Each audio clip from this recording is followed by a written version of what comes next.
Hey guys, welcome to the Dawg House Podcast, and I wanted to wish everyone happy holidays and a happy start to their new year coming up. On this week's episode, we got Derek Leonard from the DawgCast as we preview Georgia versus Florida State in the Orange Bowl.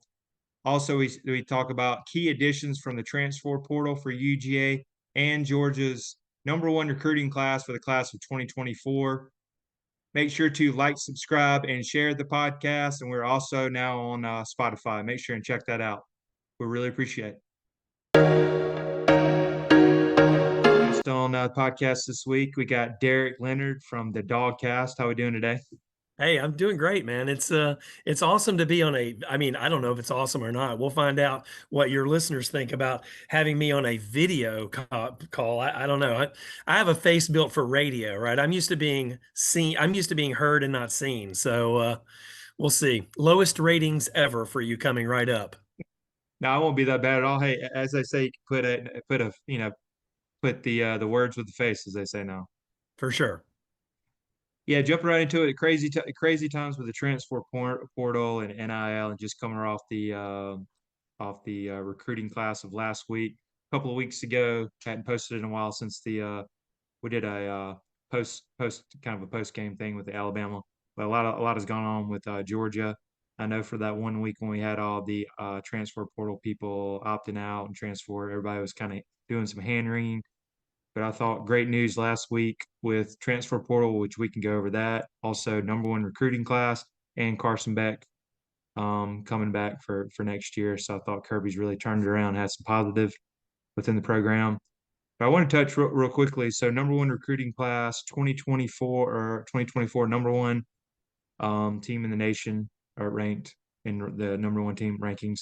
And we got a really big KJ Bolden was a great last minute flip from Florida State, ironically, who we're going to play this week. So I wanted to get your thoughts on the 2024 class, and if there are any maybe dark horses or any players that you think that might play right away if you follow recruiting. Yeah, I mean, it's a great question, man. I'll tell you, it's funny the way you phrase that, right? Like when you said Kirby kind of turned it around, you know. I know you're a big fan of Kirby, and I'm a big fan of Kirby as well.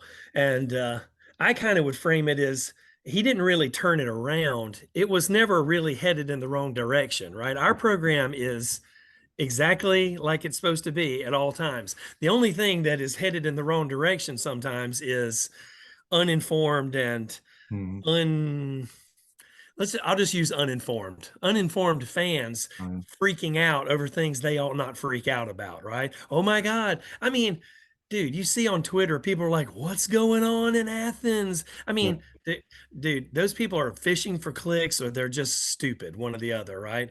Yeah. Look, we had a giant signing class, right? I mean, you see a guy like Dumas Johnson, right? He leaves and people are like, what is happening? The wheels are coming off, right? Relax, everybody. Okay. Exactly. The wheels are not coming off. Kirby's got it just like he wants it, right? Yeah. I'll tell you, yeah, I was really happy to see Bolden come in.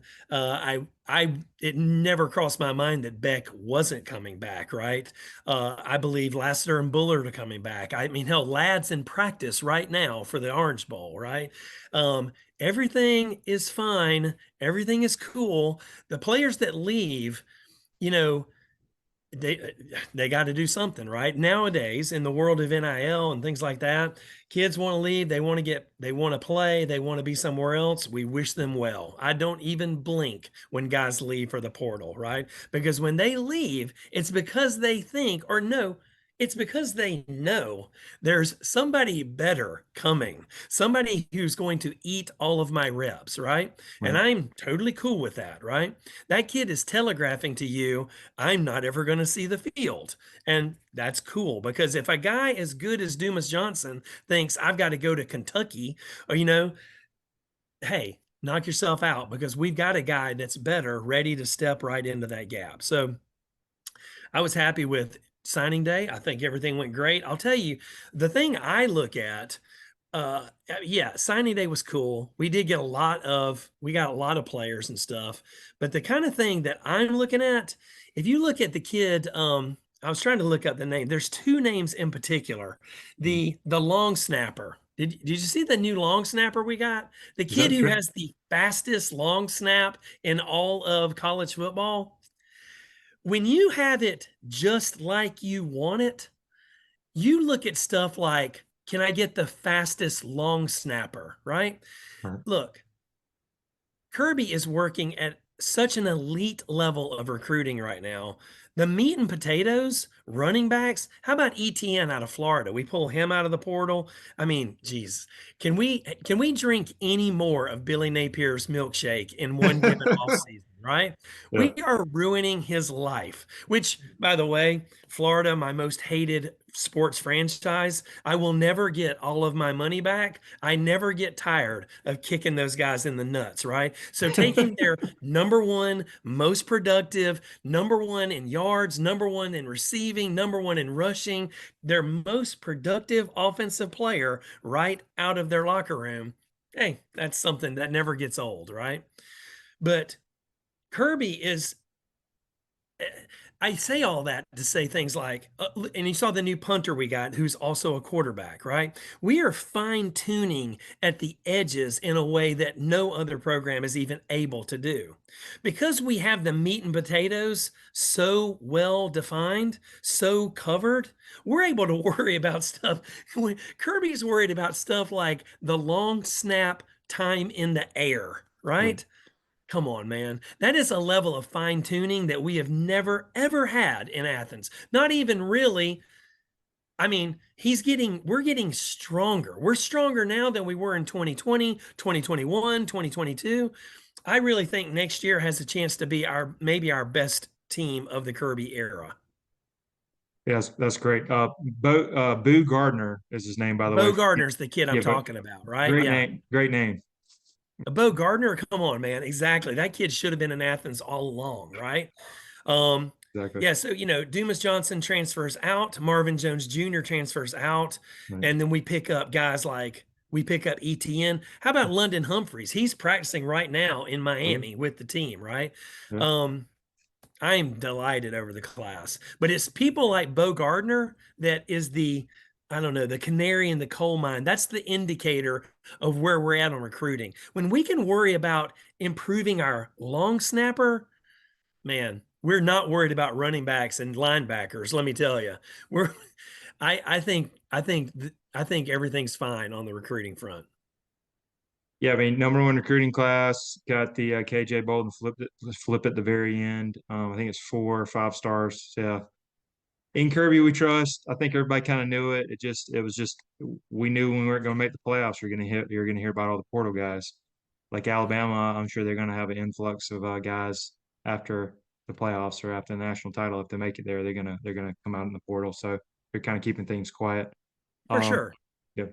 We had Another 20, I'm sorry, we had yeah, 20 of ESPN's top 300 commits. The second place team was Bama at 16.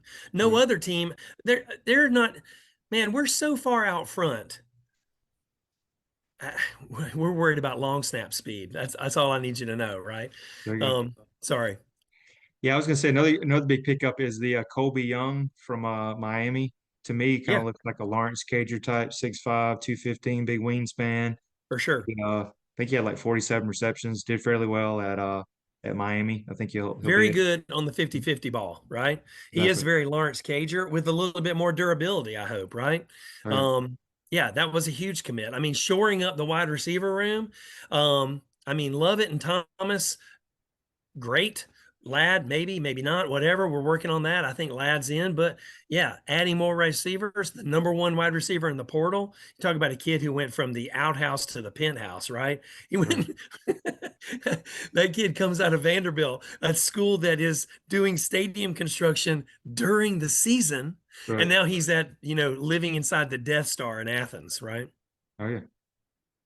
I think the kid runs like a 10-6 too, so maybe like a taller, maybe even faster Lad McConkey. So Yeah, well, you saw say, him. You saw him against Georgia this year. He looked pretty fast running through our safeties, right? oh yeah. And then another one, I didn't really know much about him, but I think he was a 4-star South Carolina defensive lineman Xavier McLeod, come from South Carolina. I think he didn't get to play that much, but I think Georgia wanted him really bad when they recruited him, so that's a great defensive line pickup. Sure, we can As use a well. little bit more inside, right? I mean, Right.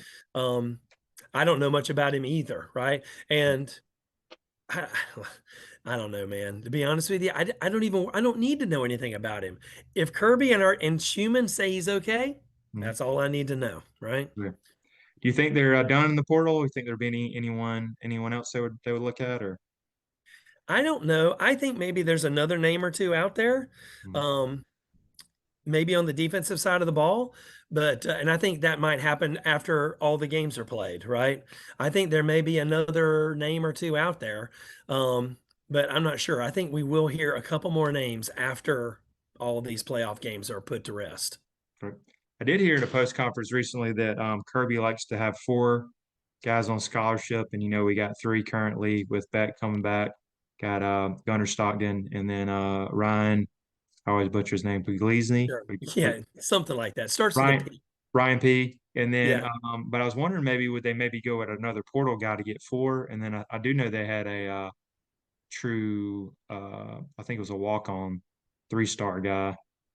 My friend sent me that they picked him up. He was a walk on that as making the fourth. And I think you do have Jackson Muschamp still in there, even though yes. no offense to him. I saw him 2 or 3 years ago in a I think it was in one of the spring games, and like he threw it up in the stands, and I was like, please don't let that kid ever play. I'm But telling you. He reminds me of Steve Spurrier's kid when Spurrier's kid played for the Gamecocks or whatever, right? yeah, Like, wow. If you're, I mean, yeah, I mean, nothing against the kid either, right? I mean, he's Will Muschamp's kid, right? But he is the opposite of what we would call a prototype NF style pocket passer, oh, yeah, and not in the way that like Stetson Bennett is. yeah. Actually, his name's Coulter Ginn, Ginn. He's a three Hmm. star, 6'3", 191. He's a preferred walk on, so I think he'll be on the team as well. So Sure. we'll see. And then we got before Florida State and Georgia is going to play. We're going to do that preview coming up. We got New Year's Eve is right around the corner. Great sponsor of the show this year is VivaTequilaSeltzer.com. No sugar, no carbs, only 88 calories. Really good on not getting any hangovers. I can say I've tried those. Smooth going down. Great if you like the tequila taste. Watermelon's my personal favorite. Elderberry, huckleberry is great. For 20% off, Dawg House 20 to get 20% off. VivaTequilaSeltzer.com. Again, that's Dawg House 20 for 20% off, and that's been a great sponsor of the show. Also had the Stephen Thurston, the co-founder. He was on the podcast earlier this year, so they've been a great sponsor of the show. Jumping into it, Georgia versus Florida State. You can call this maybe the transfer portal opt-out bowl. I think this spread is crazy. It opened at 13.5 compare at ESPN. It's up to 20. I think I was listening to podcasts the other day. They were talking about this game could have 60 players on each team just because of the transfer portal and the opt-outs and everything.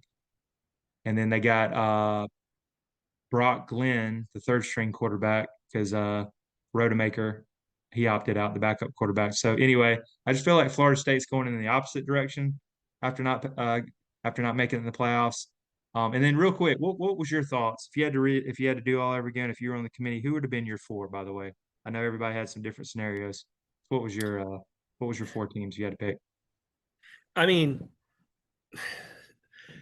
honestly, I kind of think, listen, Florida State had a case, right? I mean, they won 3 games without the quarterback, right? They won 3 games without Jordan. They did literally everything they could do, right? Mhm. And I know that it stings to lose your quarterback and to be kind of passed over, but it really depends on, do you want to get the best teams, or do you want to get the teams that like are most deserving, right? Right. Probably Florida State was in the most deserving category, right? Um, but I think the playoff committee, being ruled by ESPN, wants 2 good football games, right? The fact that Florida State is a 20-point dog to Georgia. And they would have been a double-digit dog to every team that they played in that made it. Kind of proves the point of the committee, right? I know it sucks for Florida State, and if I was a Florida State fan, I can't imagine anything more painful than winning every single game and winning your conference and still not making the cut, right? But I kind of feel like the conference, I mean, kind of feel like the committee did exactly what they told us they were going to do. They executed, right? Just like, I mean, I just don't think it was a surprise. It just sucks to be Florida State, right? But and hey, next year you don't have to worry about it because next year everybody gets in, right? Yeah. I mean, I don't know, which that's a whole nother show, Trey. That's a whole nother Right. show. But I It kind is. of think the committee pretty much got it right. If you want the two best football games.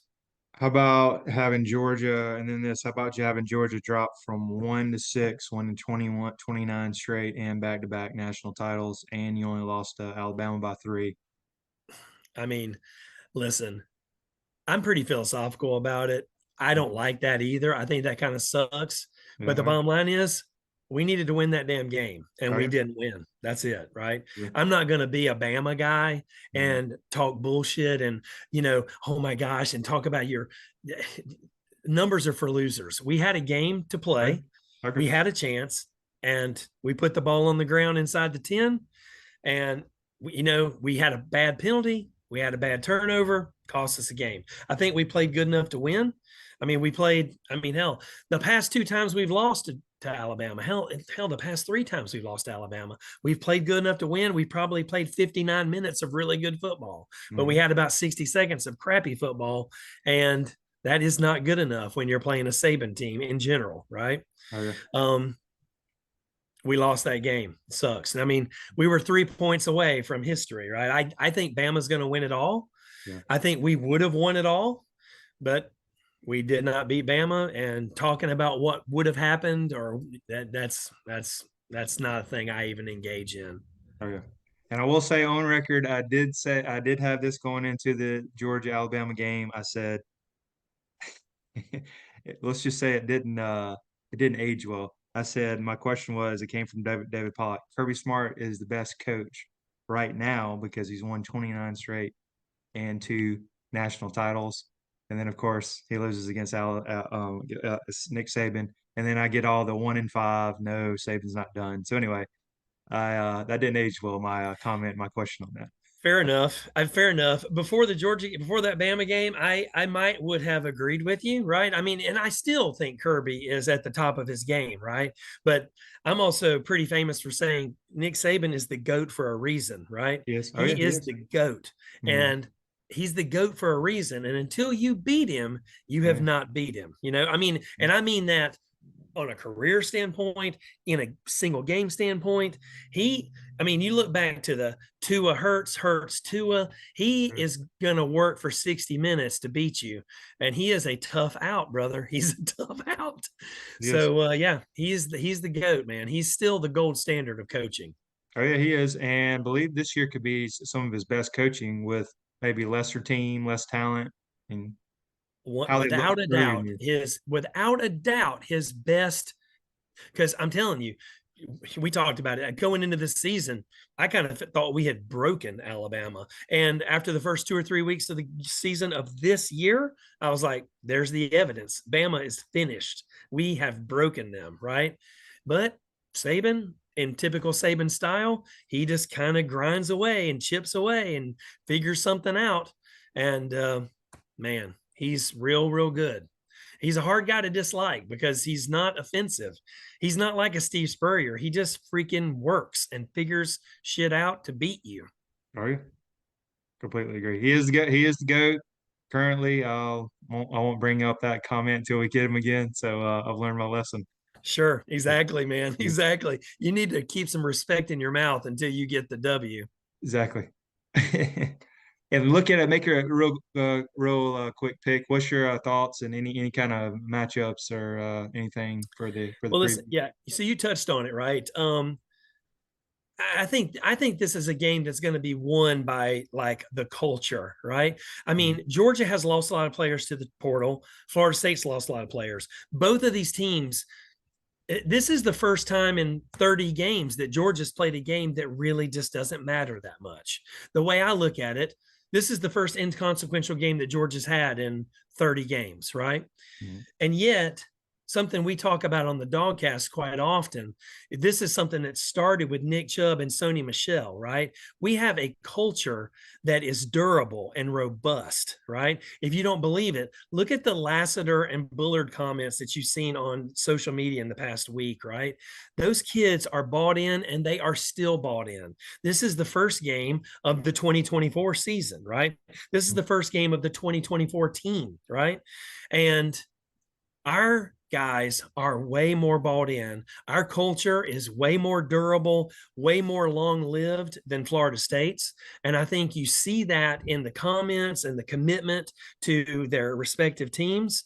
And I mean, not to mention the fact that Florida State is losing. I mean, you've probably seen that chart. I don't know. It's like they're missing 98% of their yards and 96% of their touchdowns, and Oh, yeah. I mean they're missing a lot of production on offense. Right? They're not missing a lot of production on defense. Their defense is pretty highly ranked, but our offense is also pretty highly ranked. Right? Mm-hmm. But their offense, I believe, will be just really ineffective against our defense, right? So I expect them to spend a lot of time on either side of the 50. And I think we'll be able to score as much as we need to score. I think Georgia wins. I think 20 might be a strong number to cover because this is kind of an exhibition game, first season of 2024. I think a lot of guys are going to get some playing time.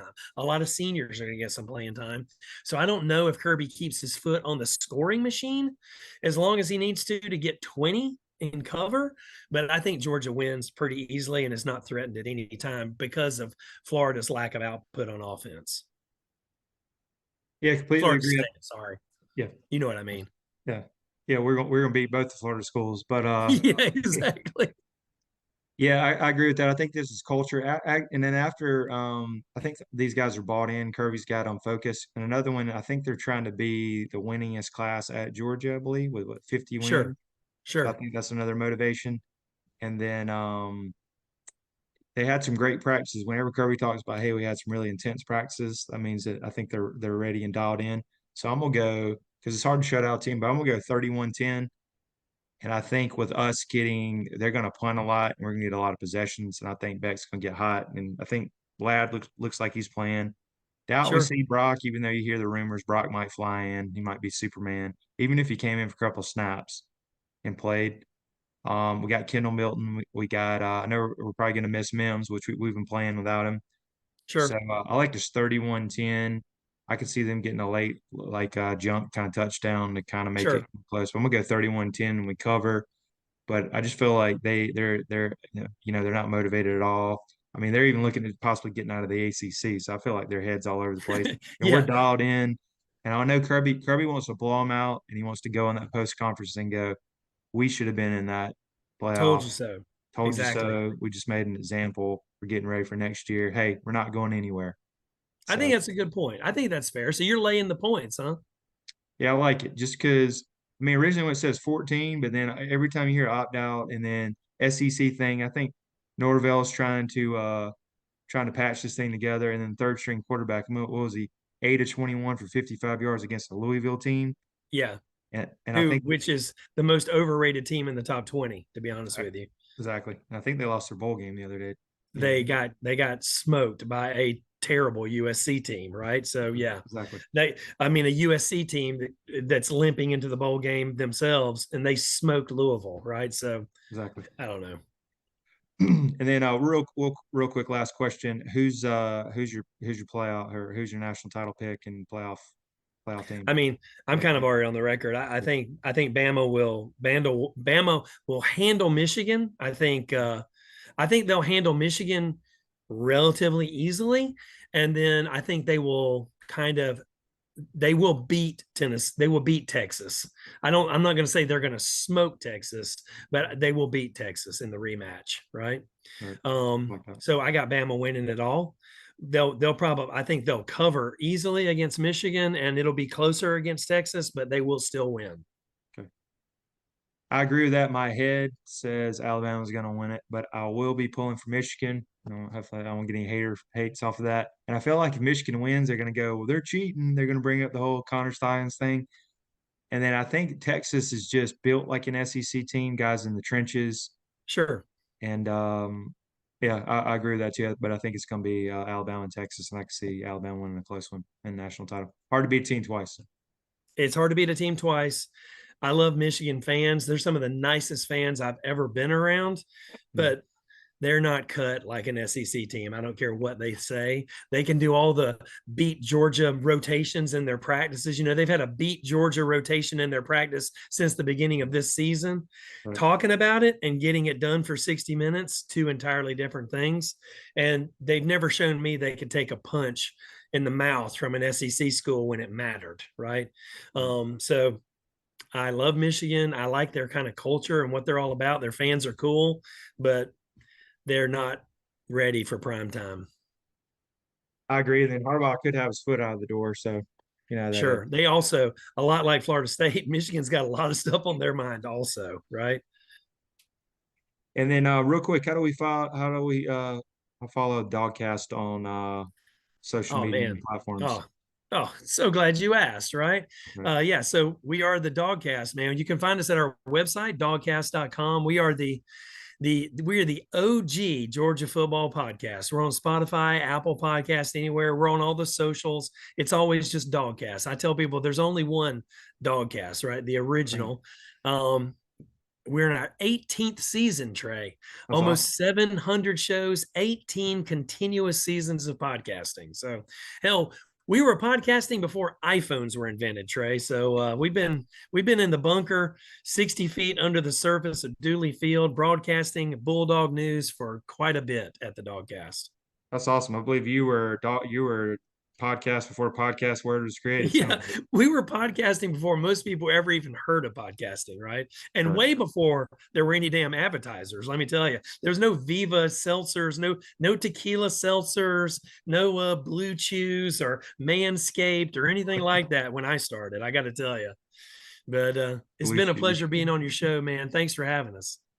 Yeah, Derek, I really appreciate it, and I hope the Dogs get the win, and end up. Guess that'll be 13-1. Still a great season.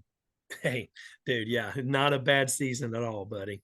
Yeah, really Thanks for having appreciate. me on, man. Yeah, really appreciate coming on. Go Dogs. Go Dogs.